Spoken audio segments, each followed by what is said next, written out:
Hello everyone, আপনারা সবাই কেমন আছেন? তো আজকে আমি রান্না করব ইলিশ মাছ দিয়ে আলু বেগুন দিয়ে সিম দিয়ে।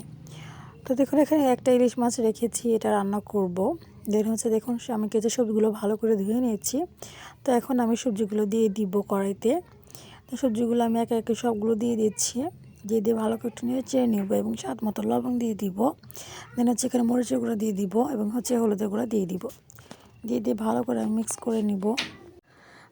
এটা আমি এখন ঢাকনা দিয়ে একটু ঢেকে দিব হাফ সিদ্ধ করার জন্য। ভালো করে এটা ঢাকনা দিয়ে ঢেকে দিয়েছি। দেখুন আমি ঢাকনা কিন্তু উঠিয়ে নিলাম কিছুক্ষণ অপেক্ষা করার পর। তো এখন আমি এই সবজিটা ভালো করে কষিয়ে নিব। তো সবজিটা অনেক সুন্দর কিন্তু আমি কষিয়ে নিয়েছি। তো দেখুন এখানে কিন্তু মাছগুলো আমি কেটে রেখেছি। তো মাছগুলো কিন্তু এখন আমি দিয়ে দিব। তো দেখুন মাছগুলো কিন্তু আমি সবগুলো এখানে দিয়ে দিয়েছি। দিয়ে এটা ভালো করে একটু নেড়ে চেড়ে নিতে হবে।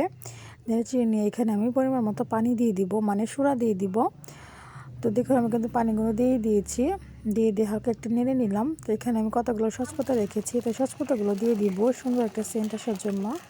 তো সচপাতা কিন্তু শীতের দিনে যে কোনো সবজিতে, মানে যে কোনো তরকারিতে দিলে খুবই ভালো লাগে। তো দেখুন অনেক সুন্দর কিন্তু বলক এসে গেছে। তো দেখুন আমার কিন্তু মাছের ঝোলটা হয়ে গেছে, ইলিশ মাছের ঝোলটা। তো এটা এখন আমি একটা পাত্রে বেড়ে নিব।